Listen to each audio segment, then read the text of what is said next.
नमस्कार, मैं रुक्मणी और आप देख रहे हैं खबर Asansol, sponsored by Asansol bike बाजार, अब multi brand two wheeler showroom. Supreme garment अब आसनसोल में। तो मोबाइल हॉस्पिटल है सुल्तानचल वासियों की पसंदीदा स्टोर है। Sparsh fertility and women's care, decor, wallpaper and interior decoration के संग। आइए सीधे करते हैं खबरों की शुरुआत। राज्य सरकार पर लगा मनरेगा के गाइडलाइन को फॉलो ना करने का आरोप। जी हां, आज आसनसोल पहुंचे केंद्रीय पंचायत राज मंत्री कपिल मोरेश्वर पाटिल ने एक संवाददाता सम्मेलन किया, जिस दौरान अग्निमित्रा पॉल, डॉक्टर अजय पोद्दार, दिलीप दे और बाप्पा चटर्जी खास तौर से उपस्थित हुए।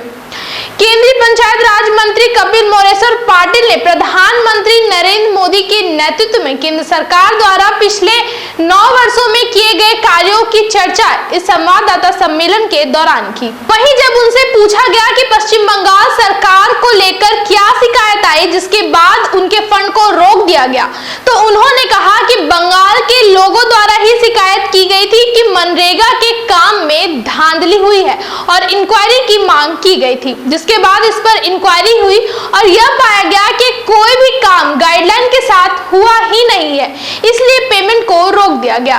वहीं इस बात पर जब आसनसोल नगर निगम के चेयरमैन अमरनाथ चटर्जी से बात की गई तो उन्होंने कहा कि विभिन्न प्रोजेक्ट्स के लिए ममता बनर्जी को केंद्र सरकार द्वारा पुरस्कृत किया जा रहा है। इसके अलावा अंतर्राष्ट्रीय स्तर पर भी ममता बनर्जी के नेतृत्व में बंगाल सरकार को पुरस्कार दिया जा रहा है। उन्होंने सवाल खड़ा किया कि केंद्र सरकार ने क्या किया है यह पता नहीं। माननीय অগ্নিমিত্রা দিকে অনুরোধ করছি স্টেজে আসার জন্য। মাননীয় অগ্নিমিত্রা দিকে অনুরোধ করছি স্টেজে আসার জন্য। মাননীয় दिलीप दे महाशय जिला सभापति के अनुरोध करছি। में ऐसा विश्व में लग रहा था कि भारत देश का क्या होगा, क्योंकि कोई भी टीका, कोई भी महामारी अगर आई और उसका टीका बनाना है तो वो विकसित देश में पहले बनता था, फिर 10 साल में भारत में आता था। कोरोना के काल में ऐसा हुआ, हमारे देश के प्रधानमंत्री नरेंद्र मोदी जी के नेतृत्व में हमारे साइंटिस्ट लोगों ने ऐसा कमाल कर दिया कि मेड इन इंडिया वाला वैक्सीन बनाया और 220 करोड़ हमारे भारत के नागरिकों को फ्री में वैक्सीन देने का काम किया। ना देश में भी 80 कंट्रीज में हमारा वैक्सीन दिया गया। ये सही मायने में देखा जाएगा तो नरेंद्र मोदी जी के नेतृत्व में जो 9 साल में काम हुआ है, इसका एक बहुत बड़ा हिस्सा है। इस 3.5 करोड़ 9 साल में लोगों को मकान मिला। मोदी जी प्रधानमंत्री बनने से पहले 29 साल पहले ये योजना चल रही थी। 29 साल में 2 करोड़ 38 लाख मकान बना पाए। मोदी जी 2014 में प्रधानमंत्री बने और 9 साल में 3.5 लाख करोड़ मकान इस देश में बने और लोगों को वितरित किए गए। ये जो गति है मकान बनाने की, हम लोग देखेंगे तो 9 साल में 29 साल में 2 करोड़ 38 लाख और 9 साल में 3.5 करोड़। ये मोदी जी का नेतृत्व इसमें से हमें दिखाई देता है।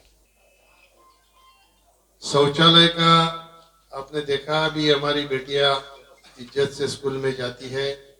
11.72 करोड़ जगह पे शौचालय बनाने का काम हुआ। 12 करोड़ घरों तक जल से नल देने का काम प्रधानमंत्री जी के नेतृत्व में चल रहा है। इससे पहले अगर गांव में योजना बनी है तो गांव में पानी था, लेकिन हर घर में नल से जल नहीं जा रहा था।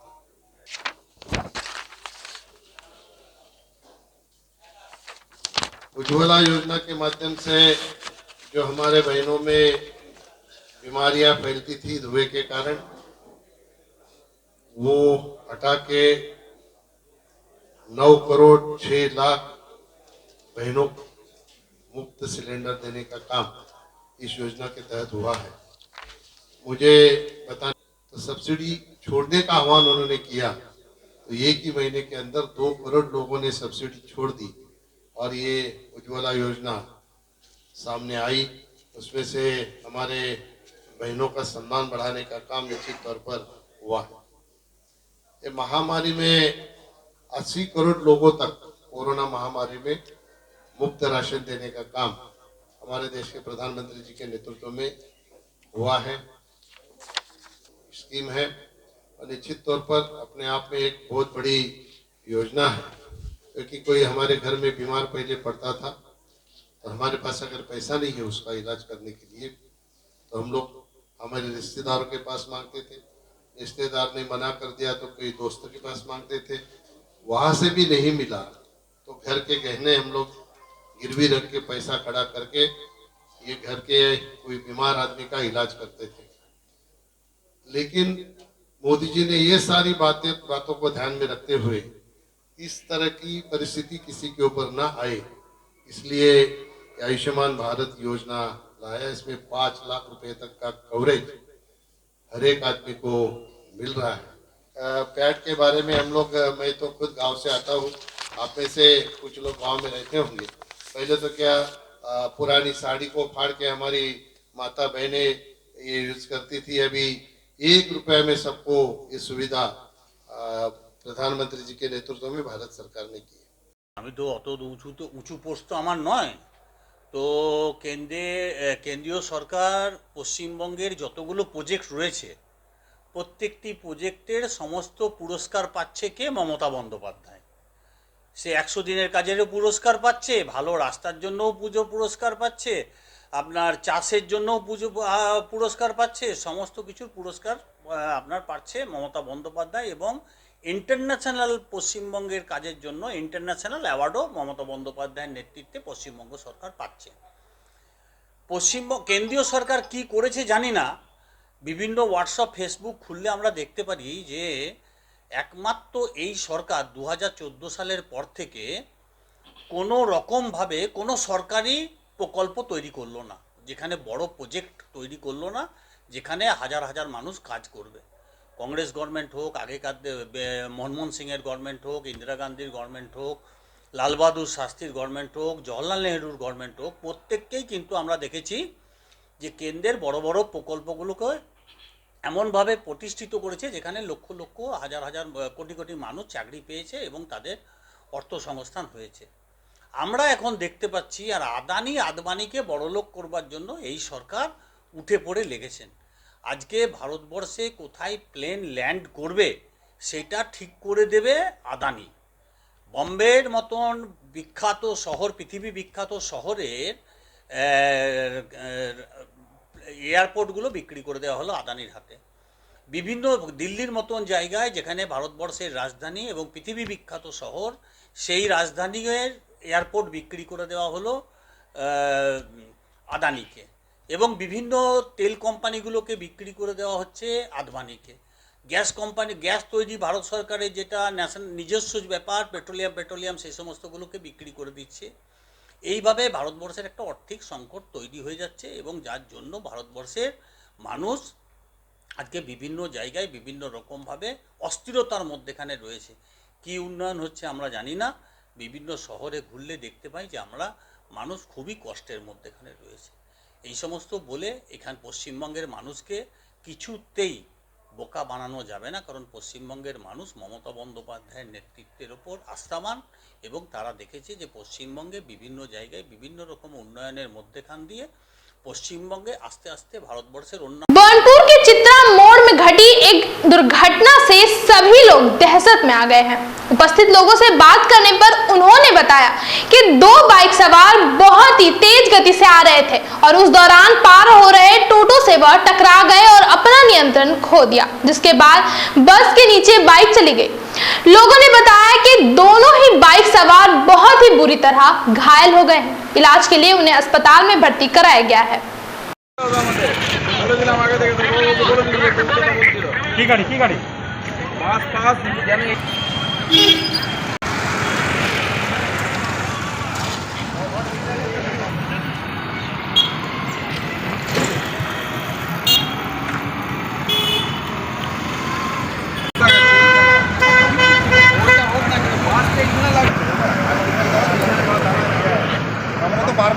টোটো দাঁড়ায়, অটো দাঁড়ায়। হ্যাঁ, আমরা তো বুঝছি তো কোথায় যাবো না। अचानक एक ही तो থেকে দাঁড়ায় দাঁড়ায় तब पीछे वाला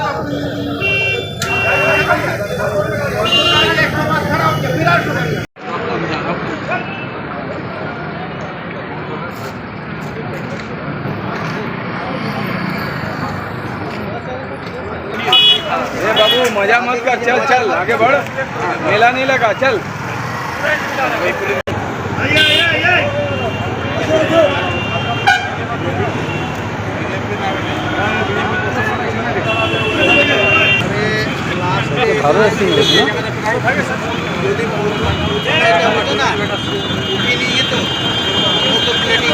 এইখানে আমি টোটো নিয়ে আসছিলাম, তারপরে দেখছি ওখান থেকে টোটো একটা পার হচ্ছিল, দাঁড়িয়ে গেল ওদিকে। তারপরে কি হচ্ছে, তারপরে মানে ফুল পিক আপে ছিল গাড়িটা, টোটোর মধ্যে মারলো, এসে এখানে বাস দাঁড়িয়ে ছিল, বাসের নিচে ঢুকলো। তারপরে পুরো ব্লিডিং, কানে মুখে পুরো দুজনেরই ব্লিডিং হচ্ছে। এই লাস্টে অনেক পরে পুলিশ এলো, ট্রাফিকের ছেলেগুলো এলো, তারপরে টোটোতে উঠাইলো, তারপরে এতক্ষণে নিয়ে গেল। পুলিশ কি সাথে সাথে আসেনি? পুলিশ সাথে সাথে আসেনি। আপনার নাম? আমার নাম চিরঞ্জিত মণ্ডল। আমি তখন হোটেলে খাবার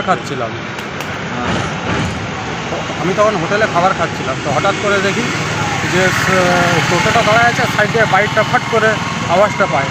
তারপরে ওখান থেকে সব আওয়াজ হলো, আওয়াজ এসে পরে যখন এখানে দেখি, তখন দেখি যে এখানে দুজনে পড়ে আছে বাইক নিয়ে, আর দুজনের এই ব্লাড বেরোচ্ছে পুরো কান থেকে, কারো মুখ থেকে, দুজনে খুব খারাপ সিচুয়েশানে দেখলাম। তারপর আবার আমি কিছুক্ষণ দেখার পরে তারপরে সবাই টোটো এলো, টোটো করে নিয়ে গেল বাস। তারপর আমি চলে গেলাম আমার। তো কেমন অবস্থায় দেখলে? খুব খারাপ অবস্থা, মানে পুরো রক্ত বেরোচ্ছিল কান থেকে, মুখ থেকে। খুব হেভি ডেঞ্জারাস অ্যাক্সিডেন্ট, পুরো কান থেকে মুখ থেকে পুরো একদম ব্লাড পড়ছিল। পুলিশ এসেছিল? হ্যাঁ, পুলিশ এখানকার যে ট্রাফিক হ্যাঁ ছিল, তারাই। नाम बोलो तो। हमारा नाम शुभजीत रफी। तो चला है एक छोटे से ब्रेक का।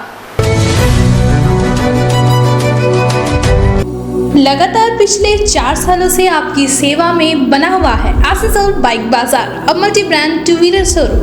बाइक और स्कूटी के सेल्स के साथ ऑल काइंड ऑफ सर्विसेज। इसके अलावा ई रिक्शा और स्कूटी भी हमारे यहाँ अवेलेबल है। साथ ही पुराने बाइक या फिर स्कूटी को कराना हो एक्सचेंज तो चले आइए आसनसोल बाइक बाजार। फाइनेंस फैसिलिटी के साथ पाए कैश डिस्काउंट अप टू ₹5000। तो फटाफट नोट करें हमारा एड्रेस, SB गोराई रोड नियर स्माइल मोड़, आसनसोल।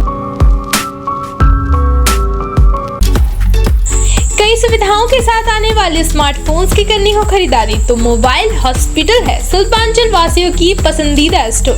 ज्यादा एक्सचेंज वैल्यू, 0 डाउन पेमेंट और 0% इंटरेस्ट के साथ एक्साइटिंग ऑफर्स, वो भी ऑनलाइन से कम प्राइस में। स्मार्टफोन्स ही नहीं, मोबाइल हॉस्पिटल में मिलेंगे स्मार्ट टीवीज, टैब्स और अदर एसेसरीज। हमारा एड्रेस है dream oasis apartment, lower Chedanga, Asansol. कम बजट में बनाएं अपने सपनों का घर। Decor, wallpaper and interior decoration के संग all type of furniture, fall ceiling, modular kitchen, varieties of wallpaper के साथ ही साथ यहाँ आपको मिलेंगे एक से बढ़कर एक फ्लोरिंग और इंटीरियर डेकोरेशन के सामान। Starting price ₹500 only. चाहे हो नया घर या फिर लाना चाहते हैं पुराने घर में कुछ नयापन, तो आज ही हमारे यहाँ आए। नोट करें हमारा address, Jayanti enclave Upkar garden near मीट west hospital, GT road, Asansol. Contact number 6294940064। यार एक बात पूछूं? हाँ बोलो, इसमें पूछने वाली क्या बात है? तुम्हारे घर के फर्नीचर बहुत आकर्षक लगता है बहुत महंगा है। अरे नहीं, उतने महंगे नहीं, रीजनेबल रेट पर ही लिए। अच्छा, आओ मैं तुम्हें अपना दीवान सेट दिखाती हूँ। डिजाइन तो बहुत एट्रैक्टिव है, लगता है क्वालिटी में दम नहीं होगा। कौन कहता है? ये फर्नीचर वर्ल्ड क्लास है, प्योर सागवान के, क्वालिटीदार और टिकाऊ भी। क्या सच में? हाँ, तुम्हें भी फर्नीचर लेना हो तो फर्नीचर वर्ल्ड एक बार जरूर जाना। वहाँ फर्नीचर के एक से बढ़कर एक कलेक्शन, वो भी तुम्हारे बजट में।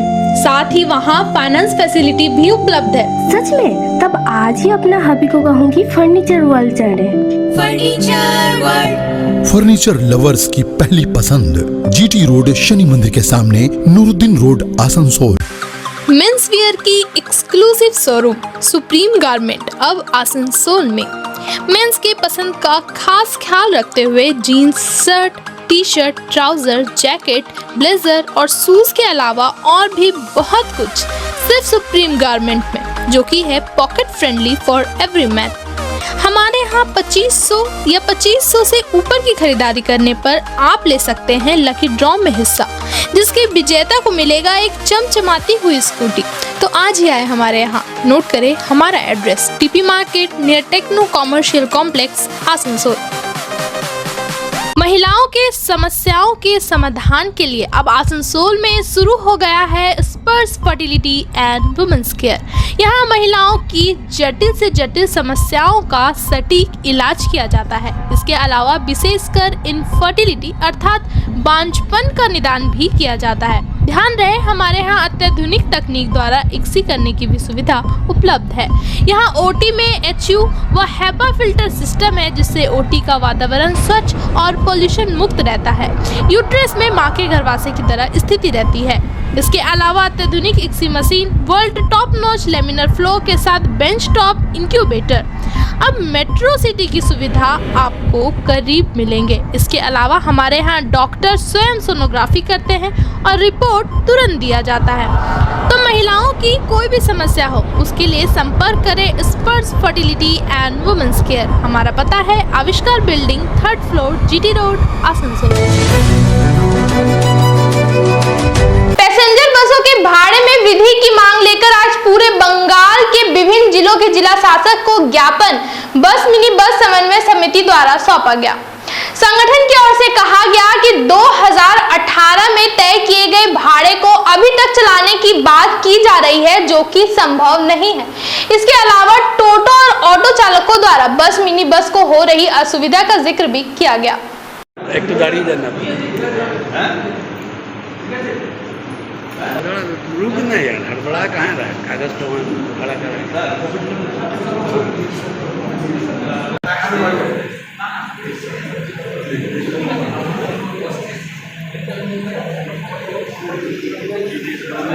सब ले लिया सब।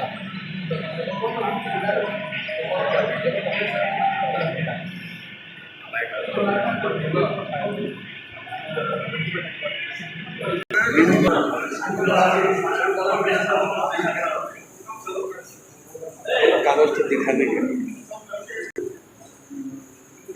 के ही कर लेते।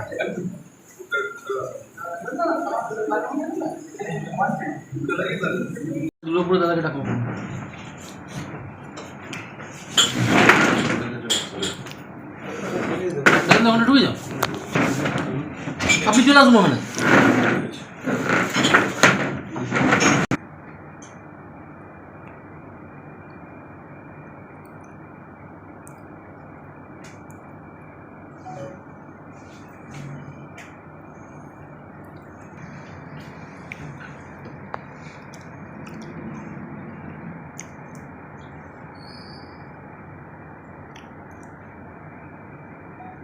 বাস মিনিবাস সমন্বয় সমিতি, যেটা গোটা পশ্চিমবঙ্গ জুড়ে একটা সংগঠন, এবং সেই সংগঠনের আমরা হচ্ছি শাখা সংগঠন, যেখানে Asansol bus association, Asansol minibus association, Durgapur bus association, Durgapur minibus association, Andal minibus association, Durgapur passenger carriers association, অর্থাৎ পশ্চিম বর্ধমান জুড়ে যাত্রী পরিবাহী গাড়ির সাথে বাস মিনিবাসের সাথে যারা জড়িত, টোটাল গাড়ির সংখ্যা আমাদের প্রায় 2200-র কাছাকাছি।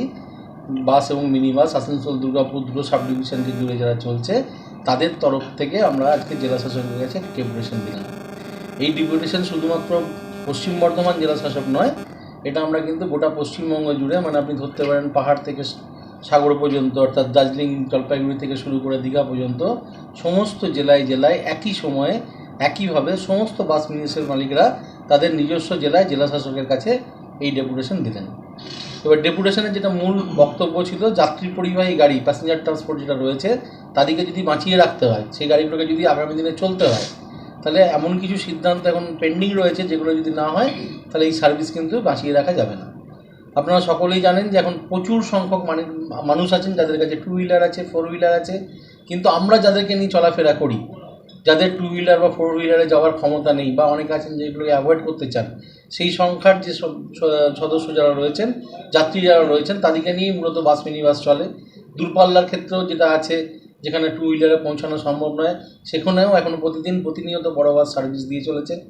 কিন্তু 2018 সালের যে ভাড়া, সেই ভাড়াতে এখনও পর্যন্ত যাত্রী পরিবাহী গাড়িকে আইনতভাবে চলতে বলা হচ্ছে। তো এটা কিন্তু বাস্তবে কোনোদিন সম্ভব নয় যে 5 বছরের মধ্যে ডিজেল বা আনুষঙ্গিক যন্ত্রাংশের যেভাবে মূল্যবৃদ্ধি হয়েছে, তাতে যদি ভাড়া বৃদ্ধি না হয়, কোনোভাবেই এই সার্ভিসকে বাঁচিয়ে রাখা যাবে না। এখন যাত্রীদের অশেষ সহযোগিতা তারা আমাদেরকে করেছেন। তারা যে সহযোগিতা করেছেন বলে তারা আজকে আমরা এই সার্ভিস এখনও পর্যন্ত আমরা টিকিয়ে রাখতে পেরেছি। কোভিড পরিস্থিতির পর থেকে প্রতিনিয়ত বড় বাস এবং মিনি বাসে যে যাত্রীরা যাতায়াত করেন, তারা আমাদেরকে যেভাবে সাহায্য করেছেন ভাড়ার ক্ষেত্রে, তার জন্য আমরা তাদের কাছে কৃতজ্ঞ, তাদেরকে ধন্যবাদ জানাচ্ছি। তাদের সাহায্যের জন্যই কিন্তু এখনও পর্যন্ত আপনারা রাস্তায় দেখতে পাচ্ছেন যে বাস মিনি বাসগুলো চলছে। কিন্তু এর যে আইনি ব্যাখ্যা যেটা হওয়া উচিত, আমরা মনে করেছি যে ভাড়ার ক্ষেত্রে যেটা হওয়া উচিত সেটা হচ্ছে, যেখানে সরকারের মূল্যবৃদ্ধির ক্ষেত্রে কোনো নিয়ন্ত্রণ নেই, সেখানে বাস ভাড়া নিয়ন্ত্রণ করার নিয়ন্ত্রণও সরকারের কাছে থাকা উচিত না। এবং এই ব্যাপারে আমরা ইতিমধ্যেই আইনি সাহায্যের জন্য আমরা উচ্চ আদালতের দ্বারস্থ হয়েছিলাম, সেখান থেকে আমরা অর্ডার পেয়েছি। আমরা আশা করছি যে সরকার এই ব্যাপারটি বুঝবেন এবং আগামী দিনে হয় তারা ভাড়ার ন্যায্য বৃদ্ধি করবেন, অথবা তারা এই ব্যাপারটি বাস মিনি বাস মালিকদের ওপর ন্যস্ত করবেন, যাতে তারা যাত্রীদের নিয়ে যাওয়ার ক্ষেত্রে যে ধরনের অন্যান্য স্টেটের ক্ষেত্রে রয়েছে, সেই ভাড়া তারা যাতে নিজস্বভাবেই ঠিক করে নিতে পারে। এটা ছিল আমাদের 1 নম্বর। 2 নম্বর আমাদের যে সমস্যা, এটা আপনাদের সকলের অজানা নয়, প্রত্যেকেরই জানা, সেটা হচ্ছে টোটো এবং অটো। ওটা পশ্চিমবঙ্গ জুড়ে চলছে, বিশেষত পশ্চিম বর্ধমানে। আপনি যেভাবে দেখছেন যে কোনো শহরে ঢোকা যাচ্ছে না, কোনো গ্রামে ঢোকা যাচ্ছে না, কোনো অলিগলিতে ঢোকা যাচ্ছে না, এর কোনো নিয়ন্ত্রণ বলে কিছু নেই। এবং অদ্ভুত ব্যাপার, আমরা যদি এই ব্যাপারটা নিয়ে ডিএম, এডিএম, আরটিও এনাদের কাছে যেতে যাই, তাহলে তারা বলেন যে বেআইনি আমরা দেখছি। পুলিশের কাছে গেলে পুলিশ বলেন আমরা দেখছি। অথচ এই ব্যাপারে পশ্চিমবঙ্গ সরকারের পরিষ্কার নির্দেশ রয়েছে যে ন্যাশনাল হাইওয়ে, স্টেট হাইওয়ে এবং যেখানে বাস মিনি বাস চলে, সেখানে কিন্তু টোটো অটো চলতে পারবে না। এটা কিন্তু আমি আমার মতো করে কোনো কথা বলছি না, এটা কিন্তু আমরা দেখাতে পারি আপনাদেরকে। 2018 এবং 2019 সালে আমাদের বর্তমান সরকার তারা এই নির্দেশ কিন্তু দিয়েছেন। সেই সরকারি নির্দেশও মানার প্রয়োজনীয়তা আমাদের স্থানীয় প্রশাসন মনে করছেন না। এটা অত্যন্ত দুঃখের ব্যাপার। আমরা আজকে এই ব্যাপারটি জেলা শাসকের কাছে নিয়ে এসেছি। তার অনেক কর্মব্যস্ততার মধ্যেও তিনি সময় দিয়েছেন, তিনি সেটা শুনেছেন এবং আশা করছি আমরা আগামী দিনে এই ব্যাপারটাই হবে। এখানে একটি গভীর সমস্যা রয়েছে। যতবার এই সমস্যাটাকে সামনে আনা হয়, ততবারই কিন্তু বলা হয় যে স্থানীয় প্রশাসনের যে রয়েছে, অর্থাৎ সিভিল অ্যাডমিনিস্ট্রেশনের সঙ্গে পুলিশ অ্যাডমিনিস্ট্রেশনের যৌথ উদ্যোগে এটা হবে। অদ্ভুত ব্যাপার আমরা দেখতে পাই, যেটা নিয়ে এরকম ধরনের একটা দড়ি টানাটানি চলে। পুলিশ বলেন যে ওনারা আরটিও সঙ্গে গেলে আমরা করবো, আরটিওরা বলেন যে যদি পুলিশ যায় তাহলে আমরা করবো। অথচ আপনি যে কোনো জায়গায়, আমার মুখের কথার দরকার নেই, যে কোনো জায়গায় দাঁড়ালে দেখতে পাবেন একটা ট্রাকের যখন ড্রাইভিং লাইসেন্স চেক হয় তখন কিন্তু আরটিওরা থাকে না। আপনার মাথার হেলমেটটা যখন চেক হয় তখন কিন্তু আরটিওরা থাকে না। তখন কিন্তু পুলিশ, সিভিক পুলিশ যারা রয়েছেন তারাও কিন্তু এটা করেন। তো আমাদের এখানে একটা ছোট্ট প্রশ্ন, যে এতগুলো মানুষ, যেখানে 2200 গাড়ির মালিক রয়েছে, তাদের সঙ্গে প্রায় 10,000-এর মতো শ্রমিক রয়েছে, তাদের সঙ্গে আরও আনুষঙ্গিক যারা রয়েছেন, সব মিলিয়ে 30-35 হাজার লোকের ডিউটির ব্যাপার। এবং এটা অত্যন্ত জরুরি সার্ভিস যাত্রী পরিবহনের ক্ষেত্রে যেটা প্রযোজ্য, সেটা আজকে ধ্বংস হতে বসেছে শুধুমাত্র এই বেআইনি গাড়িগুলো চলার জন্য। আজকে বাস মিনি বাস যদি কোথাও একটা সিগন্যাল ভায়োলেট করে, তাহলে একটা 5,000 টাকার নোট চালান আসছে যে আপনাকে সেটা ভরতে হবে। অথচ আপনি দেখবেন অন্যদিকে চোখটা বন্ধ, যেখানে তার পাশ দিয়ে বেআইনি অটোটোগুলো ন্যাশনাল হাইওয়ের ওপর চলছে, স্টেট হাইওয়ের ওপর চলছে, সেখানে কিন্তু আইনি যারা লোক রয়েছেন তারা কিন্তু সেটা দেখতে পান না। এটা একটা অদ্ভুত জিনিস আমরা দেখতে পাচ্ছি এখানে চলছে। কেন চলছে বলতে পারবো না, অচিরে এটা বন্ধ হওয়া দরকার। আমরা অনুরোধ করতে পারি, আমরা আবেদন করতে পারি, সেটা আমরা রেখেছি। এই ব্যাপারটা যদি না দেখা হয়, তাহলে কিন্তু বাস মিনি বাসের ক্ষেত্রে এটা আর একটা বড় বাধার সম্মুখীন, যে এই সার্ভিস কিন্তু তার জন্য উঠে যাবে। আমরা কোথাও বলছি না যে টোটোকে বন্ধ করে দেওয়া হোক, অটোকে বন্ধ করে দেওয়া হোক। তারাও যারা চালাচ্ছেন স্থানীয় মানুষ, স্থানীয় লোক চলুক, এই ব্যাপারে আমাদের কোনো রকম কোনো প্রতিবাদ আমরা তাদের বিরুদ্ধে করছি না। আমরা শুধু যেটা বলছি যে ন্যাশনাল হাইওয়ে, স্টেট হাইওয়ে এবং বাস মিনিবাসের রুট যেটা সরকার ঠিক করে দিয়েছেন যে এর বাইরে কোথাও টোটো অটো এইগুলোকে বাদ দিয়ে টোটো অটোকে চলতে হবে। লাস্ট পয়েন্ট কানেক্টিভিটি হিসাবে মানুষের স্বার্থে পাড়ায় পাড়ায় টোটো চলুক, অন্যান্য জায়গায় যেখানে সার্ভিস নেই টোটো চলুক, অটো চলুক, তারাও চলবে, আমরাও চলবো। একসাথে কাঁধে কাঁধ মিলিয়ে আমরা যাত্রী পরিষেবা চালাবো, এটাই আমাদের দাবি।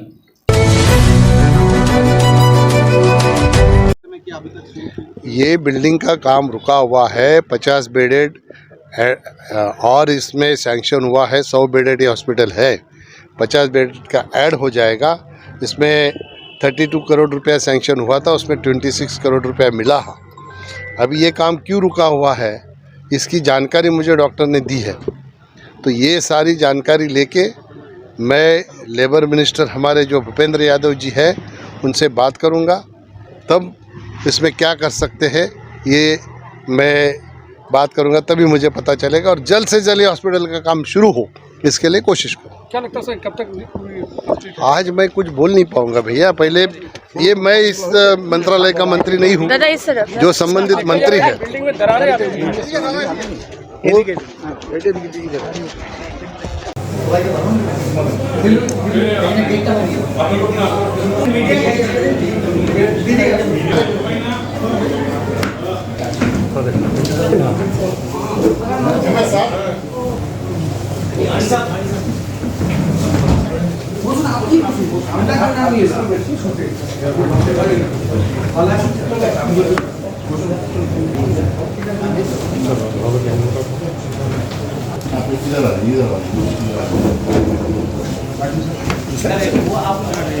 আপনারা বসুন।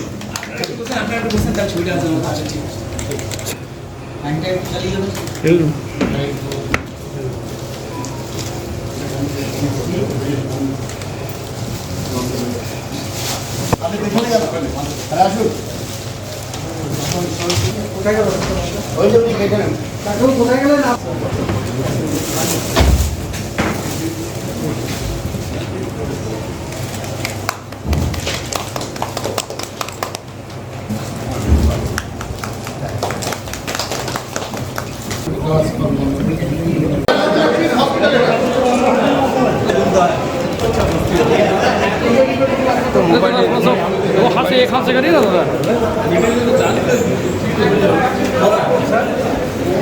हाथ नीचे रखिएगा, हाथ मत टच करिएगा, हाथ मत टच करिएगा, नहीं नहीं करेंगे हम।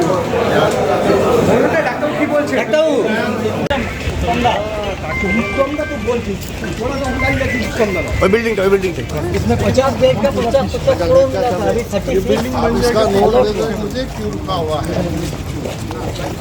45 एकड़ है ये लेबर डिपार्टमेंट का जो गैसिंग कॉर्पोरेशन है उसके वहाँ की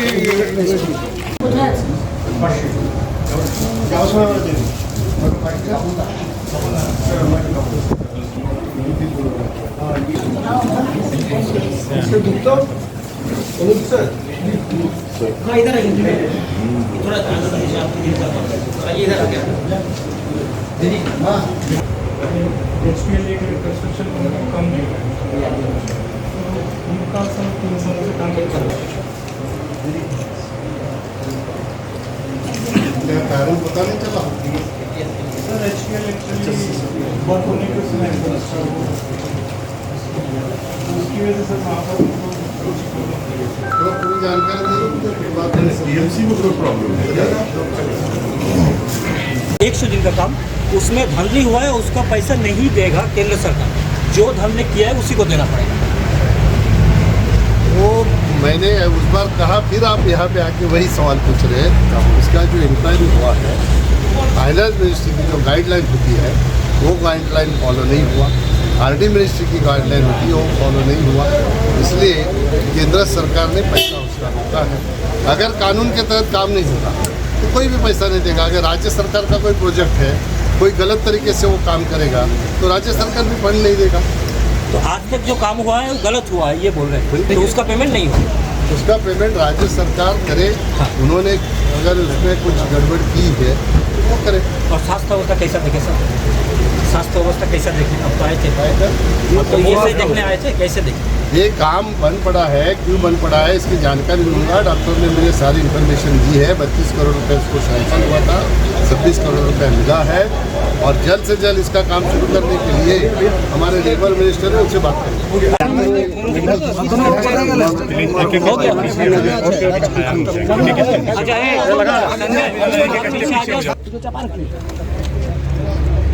ईएसआई अस्पताल का इतना बड़ा इंफ्रास्ट्रक्चर है, क्या देखें आप? क्या इसको लेकर और बड़ा कुछ करने का प्रस्ताव क्या दीजिएगा? मेडिकल मोदी जी के सरकार को 9 साल होने के उपलक्ष्य में मोदी एट 9, ये मोदी जी के संकल्पना से महा विकास पर्व मनाया जा रहा है।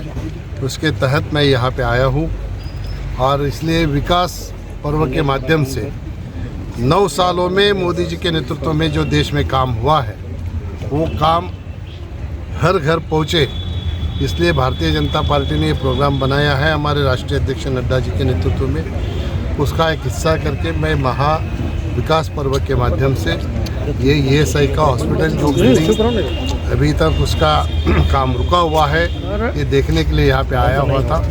इसको मैंने देखा है, डॉक्टर ने मुझे सारी जानकारी दी है।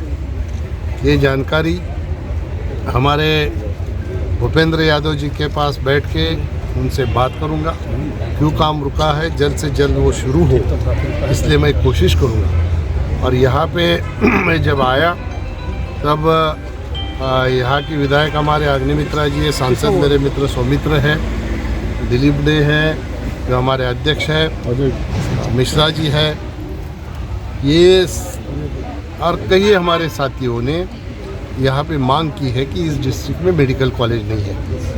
यहाँ पे जगह भी है, 38 एकड़ जगह है, 38 एकड़ जगह है। निश्चित तौर पर भारत सरकार के माध्यम से यहाँ पे मेडिकल कॉलेज हो, इसलिए हम लोग प्रयास करेंगे। मोदी जी की संकल्पना है कि देश में हर डिस्ट्रिक्ट में एक मेडिकल कॉलेज होना चाहिए। कई जगह पे ये इसी तरह से ये जो प्रस्ताव है हमारे लोगों ने सुझाव दिया है, ये हमारे हेल्थ मिनिस्ट्री तक पहुंचा के हेल्थ मिनिस्ट्री के माध्यम से जल्द मेडिकल कॉलेज यहाँ पे हो, इसलिए मैं प्रयास करूँगा। सर देखिए अभी शुरू नहीं हुआ, सुपर से कुछ बात हुआ इस बारे में कि अभी तक शुरू क्यों? ये बिल्डिंग का काम रुका हुआ है, 50 बेडेड है और इसमें सैंक्शन हुआ है 100 बेडेड ये हॉस्पिटल है, 50 बेड का ऐड हो जाएगा। इसमें 32 करोड़ रुपया सैंक्शन हुआ था, उसमें 26 करोड़ रुपया मिला। अभी ये काम क्यों रुका हुआ है इसकी जानकारी मुझे डॉक्टर ने दी है, तो ये सारी जानकारी लेके मैं लेबर मिनिस्टर हमारे जो भूपेंद्र यादव जी हैं उनसे बात करूंगा, तब इसमें क्या कर सकते हैं। आज के लिए खबरों में बस इतना ही। अपने आसपास की ताज़ा खबरों को जानने के लिए हमारे चैनल को जरूर सब्सक्राइब करें और नोटिफिकेशन के लिए बेल आइकन को दबाना ना भूलें। धन्यवाद। आसनसोल नगर निगम के तत्वाधान में मिशन निर्मल बांग्ला को सफल बनाएं। हमारी प्रतिज्ञा, हमारा गर्व। एक बात सभी याद रखें, कचरा जहाँ तहाँ ना फेंके। कौन सा कचरा कहाँ डालना है अच्छी तरह से समझना है। स्वयं जागरूक हो, औरों को भी जागरूक करें। रिड्यूस, रीयूज और रिसाइकिल प्रक्रिया को अपनाएंगे, सुंदर स्वस्थ आसनसोल बनाएंगे। आसनसोल नगर निगम के ग्रीन और ब्लू बीन का सही इस्तेमाल करें, प्लास्टिक का व्यवहार ना करें और लोगों को भी जागरूक करें। सुंदर परिवेश गढ़े, स्वस्थ रहे। आसनसोल नगर निगम सदैव आपकी सेवा में उपस्थित है। Clean Asansol, green Asansol.